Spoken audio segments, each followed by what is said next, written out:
ગાંધીનગરમાં 300 કરોડના ખર્ચે આધુનિક આંજણા ધામ નિર્માણ પામશે. ગાંધીનગરમાં 300 કરોડના ખર્ચે આધુનિક આંજણા ધામ નિર્માણ પામશે. ગાંધીનગર ખાતે આંજણા સમાજના સર્વાંગી વિકાસ માટે વૈશ્વિક કક્ષાનું આધુનિક આંજણા ધામ નિર્માણ પામશે. આશરે 300 કરોડના ખર્ચે આંજણા ધામ નિર્માણ પામશે. આ નવીન આંજણા ધામનો શિલાન્યાસ રાજ્યપાલ આચાર્ય દેવવ્રત તેમજ મુખ્યમંત્રી ભૂપેન્દ્ર પટેલની ઉપસ્થિતિમાં થયો, જેમાં દાતાઓના સન્માન સમારોહનું પણ આયોજન કરાયું. કાર્યક્રમમાં મુખ્યમંત્રી ભૂપેન્દ્ર પટેલે સંબોધન કર્યું. શિલાન્યાસ સમારોહને સમૃદ્ધ અને શક્તિશાળી સમાજની પ્રેરણા ગણાવ્યો તેમજ આંજણા ફાઉન્ડેશને આ કાર્ય કર્યું તે સરાહનીય કાર્ય જણાવ્યું. 300 કરોડના ખર્ચ સાથે તૈયાર થનાર આ ધામમાં શૈક્ષણિક કાર્યો થશે તેમજ દરેક સમાજને સાથે રાખી સર્વાંગી વિકાસની યાત્રાને આગળ વધારવા સૌ કટિબદ્ધ છે તેમ પણ જણાવ્યું છે. રાજકોટમાં કન્વેન્શન સેન્ટર બનશે, સીએમએ કરી જાહેરાત.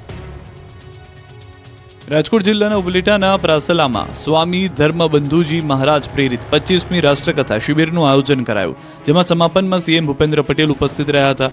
મુખ્યમંત્રી ભૂપેન્દ્રભાઈ પટેલે પ્રાસલા ખાતે શિબિરાર્થીઓની તંદુરસ્તી પ્રદાન કરતા રસોડાની મુલાકાત અને ભારતીય સેનાના artillery armed and infantry force 100 battalion rifles Ahmedabad, Indian navy તથા ઇન્ડિયન આર્મીના સશસ્ત્ર પ્રદર્શનની મુલાકાત લઈને સેનાના જવાનોને શુભકામનાઓ પાઠવી હતી. અહીં સીએમએ ભૂપેન્દ્ર પટેલે હિન્દીમાં લોકોને સંબોધિત કર્યા. પ્રાસલા ખાતે શિબિરમાં મુખ્યમંત્રી ગુજરાતીમાં સંબોધન કરતા હતા ત્યારે વિદ્યાર્થીઓ હિન્દીમાં બોલવાનું કહેતા મુખ્યમંત્રી હળવા મૂડમાં આવી ગયા અને કહ્યું કે હું હિન્દીમાં બહુ બોલતો નથી, પણ આજે હું હિન્દીમાં સમજાવવાનો પ્રયત્ન કરીશ. ત્યારબાદ હિન્દીમાં સ્પીચ આપી, જેમાં મહારાષ્ટ્ર, ઝારખંડ સહિતના રાજ્યમાંથી આવેલા મહાનુભાવો અને યુવાનો ઉપસ્થિત રહ્યા હતા. રાષ્ટ્રકથામાં જુદા જુદા રાજ્યોમાંથી આવેલા વિદ્યાર્થીઓને માર્ગદર્શન આપ્યું હતું. તો રાજકોટમાં સીએમ ભૂપેન્દ્ર પટેલે ચેમ્બર ઓફ કોમર્સના સ્નેહ મિલનમાં મોટી જાહેરાત કરી. સીએમએ રાજકોટમાં કન્વેન્શન સેન્ટરની જાહેરાત કરી. મુખ્યમંત્રી ભૂપેન્દ્ર પટેલે જણાવ્યું કે કન્વેન્શન સેન્ટરની તમારી માંગણી છે તો હવે અમે પણ આપી જ દઈએ. કન્વેન્શન સેન્ટર માટે જેટલી જગ્યા તમે ઝડપથી શોધો એટલી ઝડપથી સરકારની તૈયારી.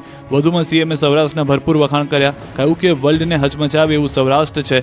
પથ્થરને પાટું મારી એમાંથી પૈસા ઊભા કરે એવી તાકાતવાળા વ્યક્તિઓ છે અને ગુજરાત સરકાર કોની જોડે આશા રાખે? તાકાતવાળા વ્યક્તિ જોડે આશા રાખે ને, બાકી તો સરકારને આપવાનું જ છે. પાટીદાર પરિવાર ટ્રસ્ટ દ્વારા અમદાવાદમાં મહિલા અધિવેશન યોજાયું. અમદાવાદ ખાતે પાટીદાર પરિવારની મહિલા પાંખ દ્વારા 5મું મહિલા અધિવેશન યોજાયું. પાટીદાર પરિવાર ટ્રસ્ટ દ્વારા મહિલા અધિવેશનનું આયોજન સાંસદ નરહરી અમીન, ધારાસભ્ય હર્ષદ પટેલ, જીતેન્દ્ર પટેલ, બાબુભાઈ પટેલ સહિતના નેતાઓ હાજર રહ્યા, તો સાથે જ મોટી સંખ્યામાં મહિલાઓ ઉપસ્થિત રહ્યા. કાર્યક્રમમાં મુખ્યમંત્રી ભૂપેન્દ્ર પટેલ ઉપસ્થિત રહ્યા અને સંબોધન કર્યું. તેમણે જણાવ્યું કે વડાપ્રધાનના માર્ગદર્શનમાં ડબલ એન્જિન સરકાર કામગીરી કરી રહી છે. રાજ્ય સરકાર મહિલાના વિકાસ માટે સંપૂર્ણ કટિબદ્ધ છે. રાજ્યની મહિલાઓને આત્મનિર્ભર કરવા પ્રયત્ન કર્યા છે. મહિલાઓની સુરક્ષા માટે શી ટીમ પણ કામગીરી કરી રહી છે. ગુજરાત પ્રદેશ ભાજપ ઉપાધ્યક્ષ ભરત બોઘરા પર ડોલર પાઉન્ડનો વરસાદ. રાજકોટમાં 4 જાન્યુઆરીએ 81 દીકરીના સમૂહ લગ્નના લાભાર્થે એક ભવ્ય લોક ડાયરો યોજાયો.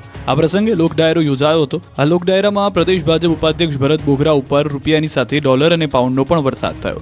વિજય વાંક સહિત વિવિધ આગેવાનો દ્વારા ભરત બોઘરાનું પાઘડી પહેરાવી સન્માન કરવામાં આવ્યું. ત્યારબાદ ભરત બોઘરા પર રૂપિયાની સાથે ડોલર અને પાઉન્ડ સહિત વિવિધ ચલણી નોટોનો વરસાદ કરવામાં આવી રહ્યો છે, જેના કારણે ભરત બોઘરાની આસપાસ વિવિધ ચલણી નોટોની એક ચાદર પથરાઈ હોય તેવું લાગી રહ્યું છે.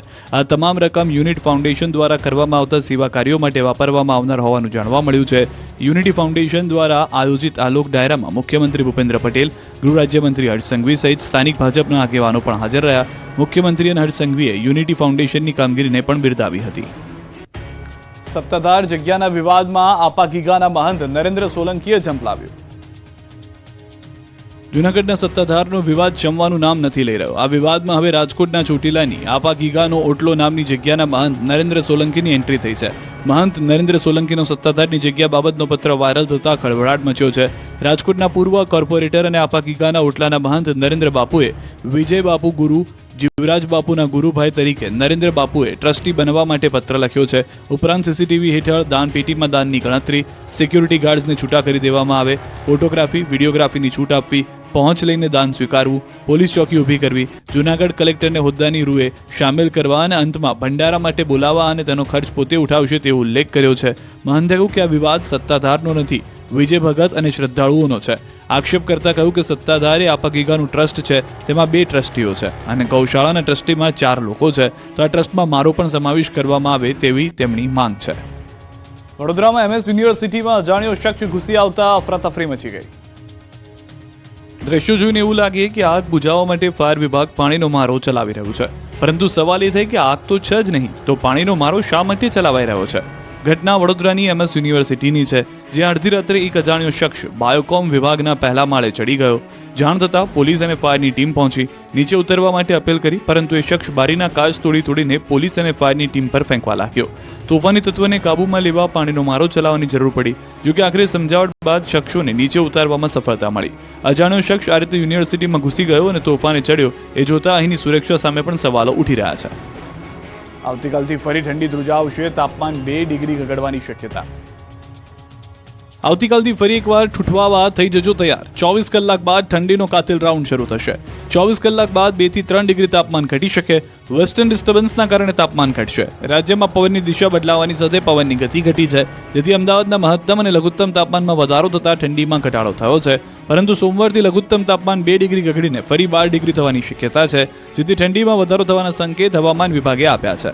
હવામાન વિભાગે આગાહી કરી છે કે 6 જાન્યુઆરીથી ઠંડીનો વધુ એક રાઉન્ડ શરૂ થશે. વિવિધ જિલ્લાઓમાં 1 થી 2 ડિગ્રી સેલ્સિયસ સુધી તાપમાનમાં ઘટાડો નોંધાઈ શકે છે. હાલ ઉત્તર પૂર્વના પવનોની અસર વર્તાઈ રહી છે, એટલે તાપમાન થોડું ઊંચકાયું છે. જૂનાગઢમાં મગફળીના પાકમાં રોગના આક્રમણથી ખેડૂતોની કમર ભાંગી ગઈ. સૌરાષ્ટ્ર અને ખાસ કરીને સુરતમાં મગફળીનું પુષ્કળ પ્રમાણમાં વાવેતર થયું છે. ખેડૂતોએ સારા ભાવ મળશે તેવી આશાએ મગફળીનું વાવેતર કર્યું, પરંતુ છેલ્લા થોડા વર્ષોથી વરસાદની પેટર્ન બદલાઈ છે, જેના કારણે મગફળીમાં ઝેરીલી ફૂગનું પ્રમાણ વધ્યું છે. ફૂગના કારણે મગફળીની ગુણવત્તામાં ઘટાડો થયો છે, જેથી મગફળીના સિંગદાણાની નિકાસ પર અસર જોવા મળી છે. ખેડૂતોની મહેનત પર પાણી ફરી વળ્યું છે. જે ભાવ મળવા જોઈએ તેના કરતાં ઓછા ભાવ મળી રહ્યા છે. મગફળીની નિકાસ અટકી ગઈ છે. ખુલ્લી બજારમાં પણ મગફળીના ભાવ ઘટી જતા ખેડૂતોને ખર્ચ માથે પડ્યો છે. કૃષિ વૈજ્ઞાનિકોના મતે મગફળી ઉપડતા સમયે જ પાથરાનું યોગ્ય રીતે કોટવણ ન કરે તો અફલટોક્સિન નામની ફૂગ આવે છે, જે મગફળીને ખૂબ નુકસાન કરે છે અને તેને લઈને નિકાસ પર અસર થાય છે. સુરતની મગફળીને મુખ્યત્વે યુરોપના દેશોમાં એક્સપોર્ટ કરવામાં આવે છે, જ્યાં મગફળી રિજેક્ટ થતા ભાવ પર અસર થાય છે. આવી ફૂગવાળી મગફળી ખાવાથી અનેક પ્રકારના અસાધ્ય રોગો પણ થાય છે. ત્યારે કૃષિ વૈજ્ઞાનિકો દ્વારા ખેડૂતોને આ રોગ વિશે માહિતી પણ આપવામાં આવે છે. ઉત્તર ગુજરાત બાદ દક્ષિણ ગુજરાતથી સામે આવ્યું 2500 કરોડનું કૌભાંડ. ઉત્તર ગુજરાત બાદ દક્ષિણ ગુજરાતથી સામે આવ્યું છે 2500 કરોડનું જમીન કૌભાંડ. ડુમસ, વાટા અને ગવિયરના સાયલેન્ટ ઝોનમાં 2500 કરોડની જમીનમાં 351 બોગસ પ્રોપર્ટી કાર્ડ બનાવ્યાનો મોટો ધડાકો થયો છે. મોટું કૌભાંડ CID ક્રાઇમની તપાસમાં સામે આવ્યું છે. આ કૌભાંડમાં શહેરના 4 મોટા બિલ્ડરોના નામ ખુલ્યા છે, જેમણે સરકારી અધિકારીઓ સાથે મળીને ખેડૂતોની જમીનમાં ફ્રોડ કરીને આ કૃત્ય આચર્યું હતું. 351 જમીનના બોગસ પ્રોપર્ટી કાર્ડ બનાવ્યા. આ કૌભાંડમાં સમૃદ્ધિ કોર્પોરેશન સહિત અધિકારીઓની સંડોવણીની શંકા છે. આ વચ્ચે સમૃદ્ધિ કોર્પોરેશનની પાર્ટનરશિપ ડીડ સામે આવી છે, જેમાં નરેશ શાહ 40% અને મનહર કાકડિયા 20%ના ભાગીદાર દેખાડવામાં આવ્યા છે. નકલી પ્રોપર્ટી કાર્ડ લઈ જમીન વેચવા જતા રેકેટ સામે આવ્યું. આ મામલે જમીન માલિક આઝાદ રામોલિયાએ ફરિયાદ નોંધાવી. CID ક્રાઇમ દ્વારા ગુનો દાખલ કરાયો. ફરિયાદીએ CM કાર્યાલય સુધી ફરિયાદ કરી. જોકે સમૃદ્ધિ કોર્પોરેશનના ભાગીદારોના નામ FIRમાંથી ગાયબ થયાનો આક્ષેપ થયો છે. આઝાદ રામોલિયાની માલિકીની 7 જમીનો પર કુલ 135 બોગસ પ્રોપર્ટી કાર્ડ બનાવવામાં આવ્યા હતા. નિવેદનોના આધારે પણ તપાસ શરૂ કરી દેવામાં આવી છે. આ રેકેટમાં સરકારી કર્મચારીઓની ભૂમિકા પણ શંકાના ઘેરામાં છે. બોગસ પ્રોપર્ટી કાર્ડ બનાવવામાં તત્કાલીન સુપ્રિન્ટેન્ડન્ટ લેન્ડ રેકર્ડ અધિકારી કાના ગામિતની ભૂમિકા પણ ઊંડાણપૂર્વકની તપાસ કરવામાં સામે આવી રહી છે. બનાસકાંઠામાં વીમો પકાવવા કાર ચાલકે મજૂરની હત્યા કરી સળગાવ્યાનો ખુલાસો. બનાસકાંઠા જિલ્લાના ધનપુરા ગામે એક વ્યક્તિએ વીમો પકાવવા